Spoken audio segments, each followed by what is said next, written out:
After 2 long years, we are now in the position where COVID has reached our shores in a widespread way. Our 7-day average for cases is 1,667, and we are predicting cases will continue to double every 3 to 4 days. It's likely then that very soon we will all know people who have COVID, or we will potentially get it ourselves. There was a time when that was a scary prospect, but it doesn't have to be now, and that's for 3 reasons. Firstly, we are highly vaccinated, and that happened before Omicron set in. Secondly, our high vaccination coverage means COVID will be a mild to moderate illness for most people, and if you're boosted, you are 10 times less likely to end up in hospital.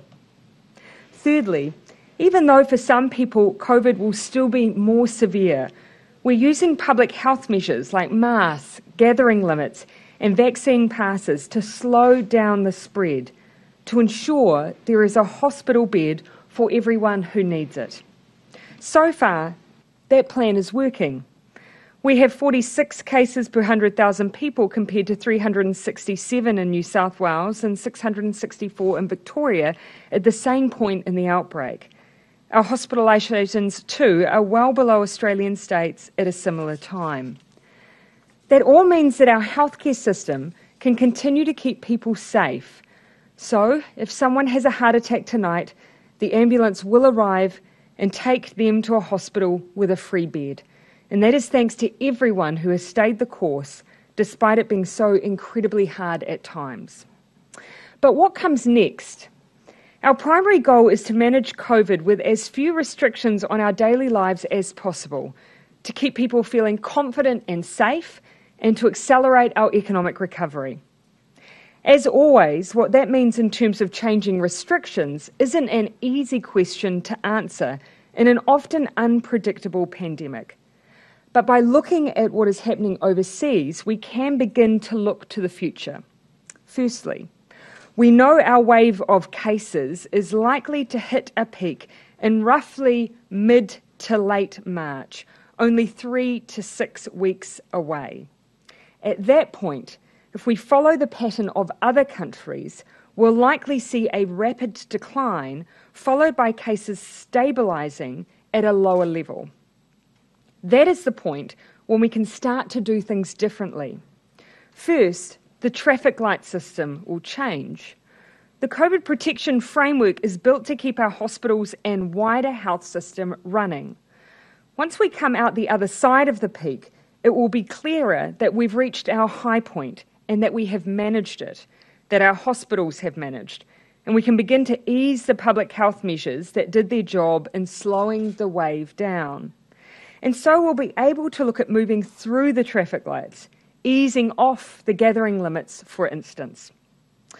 But we also employed extra tools like vaccine passes in the face of Delta and Omicron. As we have always said, these were necessary. If we hadn't had vaccine passes as we managed Delta, we would have had to instead use more general restrictions across the whole population. They have always been the least bad option. But while they have been necessary, as I've always said, they've also been temporary. Vaccine passes were a way of ensuring that within the relatively free system of the traffic lights, that people who were in high-risk places had some layer of protection. But once we come through a wave and a peak of Omicron, that equation changes because many unvaccinated people at that point will have been exposed to COVID-19. Put simply, the reason we will be able to move away from vaccine passes and many mandates is because more people will have had COVID. So in the same way that coming out the other side of the peak will give us the chance to step down through the traffic light system and ease things like gathering limits, it will also enable us to move on from vaccine passes and ease mandates in places where they are less likely to impact on vulnerable people. They will remain important in some areas, though, for some time. There can be no specific date given at this point, but what I can tell you is that we'll be looking to make sure that we are well beyond the peak and that the pressure on our health system is manageable. Some might ask, Why not do away with the traffic light system entirely? The first answer is new variants and potential future waves for which we must remain prepared. And the second is that we will go through our first winter with COVID at the same time that flu returns, following 2 winters of very low rates. So as our borders open, we approach winter with the potential of more illness. We need to ensure our health system can manage a heavier burden as well. To summarise then, the coming weeks, COVID will increase and rapidly. There will be disruption and pressure from Omicron. We must brace through the next 6 weeks. But we can do so knowing a future with fewer restrictions is near, because that has always been the course we have charted. We've stopped using lockdowns. Our borders reopened to Kiwis in Australia in a week. We progressively keep on opening. Our use of MIQ, which has helped us so much, will change dramatically. And as we reach that peak and start to come down, we can start to move towards a life that feels a little more like a new normal that we can all live with. 2022 is about moving forward. New Zealand is in demand internationally, and again, our primary goal is to manage COVID with as few restrictions and accelerate our economic recovery, while continuing to ensure that lives and livelihoods are protected. And while everything I have said today has been directed to every New Zealander who is anxious about the future, either because they're afraid or because they just want COVID to be over, I'll leave this final message for those occupying the lawns of Parliament. Everyone is over COVID. No one wants to live with rules or restrictions. But had we not all been willing to work together to protect one another, then we all would have been worse off as individuals, including losing people we love. That hasn't happened here for the most part, and that is a fact worth celebrating rather than protesting. We all want to go back to the way that life was, and we will, I suspect sooner than you think. But when that happens, it will be because easing restrictions won't compromise the lives of thousands of people, not because you demanded it.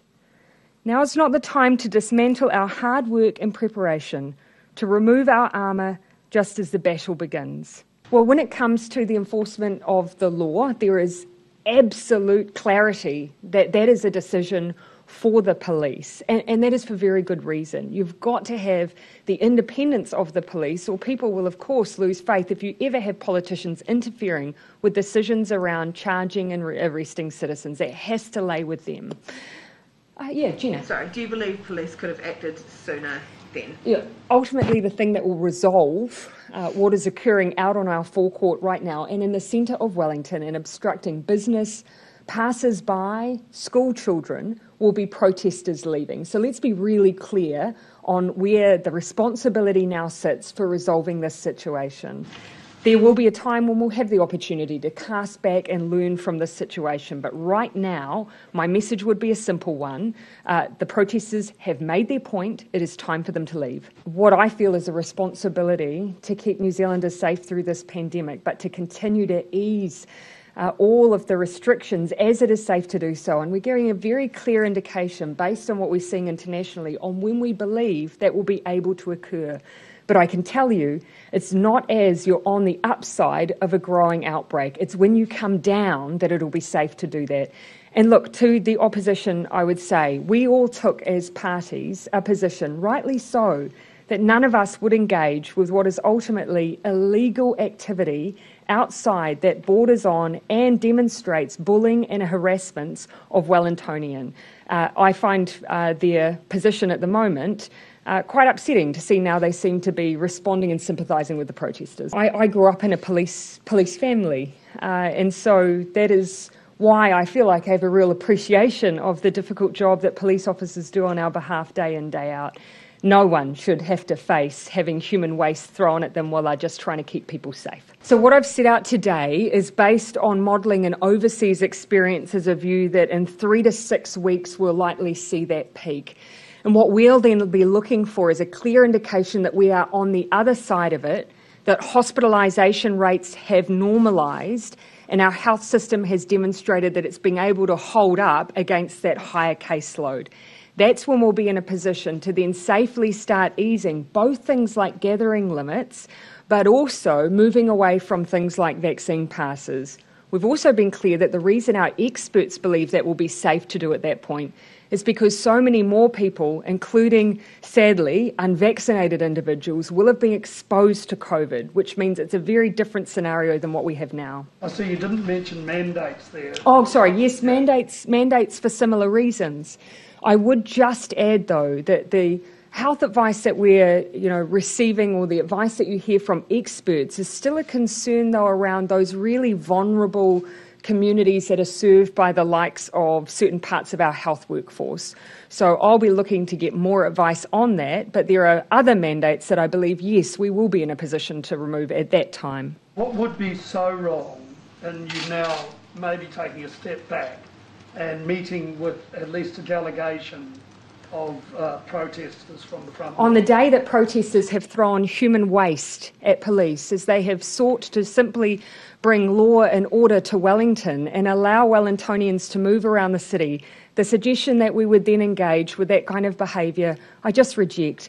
My responsibility is to speak to all New Zealanders, and they all deserve to hear what we believe our forward plan will look like in the coming weeks. Right now, the focus has to be on getting us through this outbreak safely and looking to changes once we're out the other side. When the government made the hard decisions in 2020 and 2021 to put New Zealand into lockdown, it was clear that we needed to put in place broad-based financial support to help our workers and businesses get through.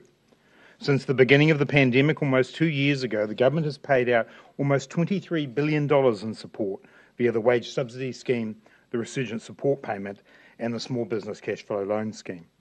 Taking into account other related support, more than $25 billion worth of income and financial support has been paid out since the onset of COVID-19. This has contributed to the New Zealand economy performing better than many of the countries we compare ourselves to and ahead of our forecasts. Throughout the pandemic, we have been monitoring our support schemes and adapting them to fit with the changing impacts of the pandemic and the needs of businesses and workers. As I said back in October when we announced the traffic light system, the government has been monitoring the impact of the new framework on businesses and the economy. Overall activity in the economy has remained strong as most businesses are able to operate with only limited restrictions. This reinforces the decision not to have across-the-board financial support like the wage subsidy scheme available during the COVID protection framework. However, for some sectors there has been a significant decline. The latest retail card data that we have shows that spending on food and beverage services, art and recreation services, and accommodation all fell further compared with the same week in 2020, down 27%, 47%, and 59% respectively. When we created the COVID protection framework, we were clear that it was still possible for people to travel, eat out, and go to bars, albeit with restrictions. It was not possible to predict how people would behave under the settings or as Omicron took hold. A combination of the gathering restrictions, particularly in hospitality, and people's behavioural responses has seen an impact that may cause some viable businesses to cease to be able to operate. Therefore, we have to act. We've looked closely at how best to target this support. We have created some bespoke packages for the arts and events sectors. However, doing the same for hospitality or accommodation runs into significant definitional and integrity issues. In order to provide targeted support, we have decided to use a revenue drop figure that is higher than we previously had in place, and there will be declarations required to link the revenue drop to the impact of the COVID protection framework and the spread of Omicron.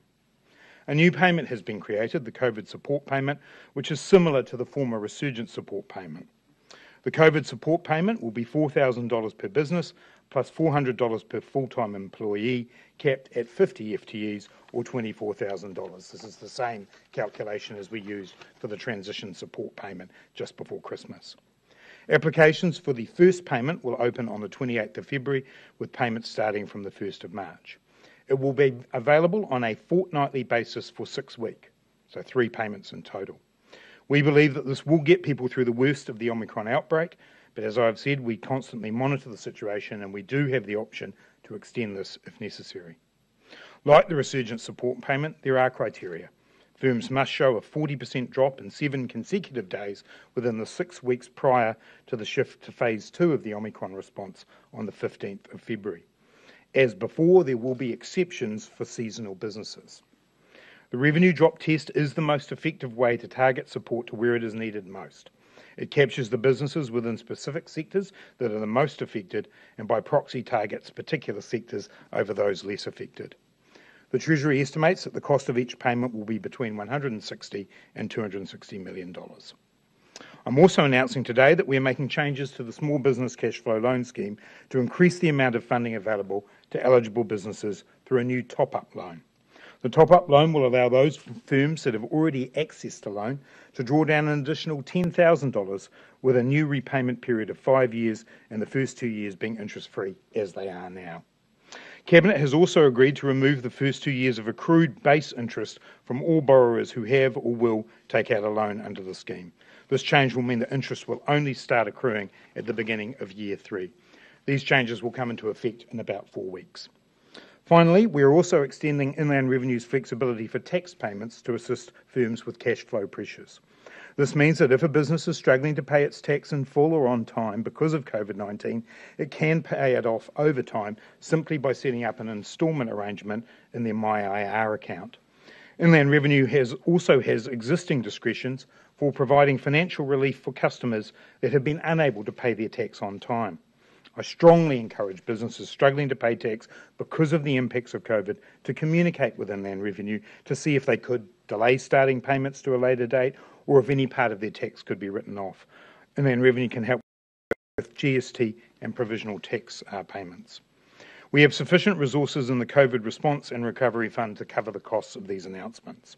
However, we have taken the precaution of topping the fund up by $5 billion to cover for other expenditure that is expected, in particular to support the health response to Omicron, including the purchase of vaccines, antiviral drugs, and the ongoing support for increasing the capacity of the health system.